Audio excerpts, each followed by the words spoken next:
You will hear a student called Mara Barnes giving a presentation about the language of the Piraha people who live in the Amazon basin.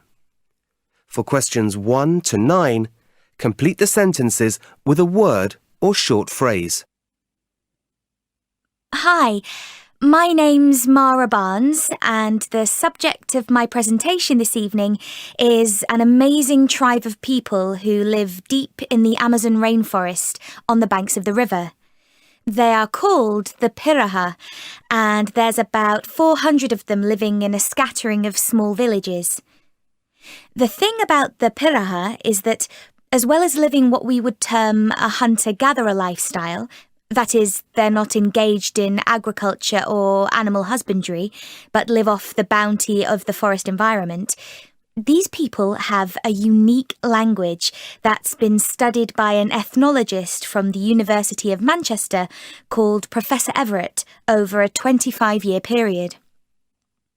Although the number of Piraha speakers is small, the language cannot be described as endangered because most of its speakers are monolingual and have little contact with other language groups. Similarly, few outsiders understand anything of Piraha which isn't related to other existing languages.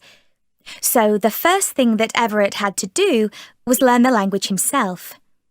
From his first steps on Piraha land in 1977, Everett knew the tribe was remarkable.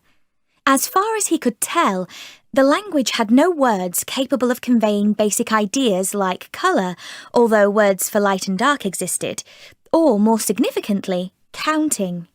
If this were true, then a language would be unique, the world's only known language without numbers. A series of experiments using items that the tribe were familiar with, like batteries, established this to be the case. But the Piraha had access to Brazil nuts and were keen to set up trading relations with neighbouring tribes, so Everett set out to try and teach some of them to count, with little success. It seemed that in their everyday lives, these people had no need of numerical skills, and so couldn't even grasp the concept of number. Everett had to wait months before coming to these conclusions, however, so indecipherable was the language.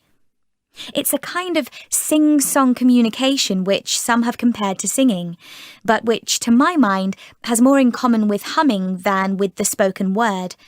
And whistling is also an important feature in communications in the jungle.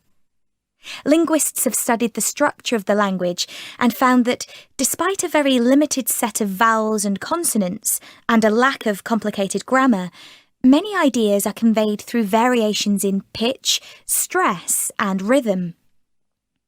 Although Piraha does have a set of personal pronouns, these seem to have been imported from a neighbouring language rather than being an original feature.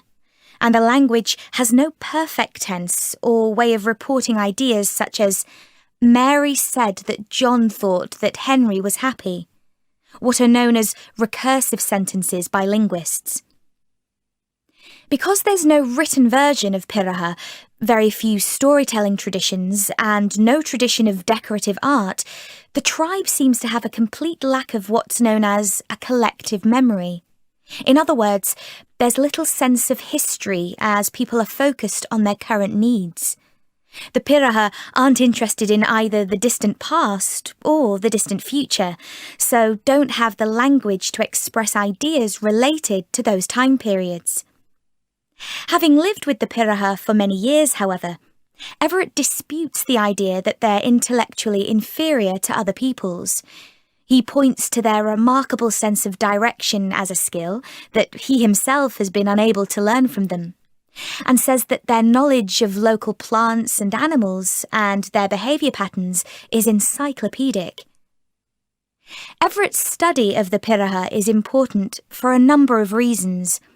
Clearly, they're a fascinating people, but most significantly, they call into question some of the most important 20th century theories regarding the link between language and thought, not least Professor Chomsky's ideas about a universal grammar that we all share. The evidence of the Piraha would seem to suggest that this is not the case. Everett believes that it is the Piraha's culture that determines their language structure, rather than an innate system of grammar. As they have no need to express certain ideas, then their language hasn't developed them. It's a compelling argument, but like most people, I'm keeping an open mind. Piraha is such a difficult language to learn that few people have been able either to corroborate or refute Professor Everett's ideas. For the moment, at least, the secrets of the Piraha remain safely hidden in the depths of the jungle. Now, before I go on to further...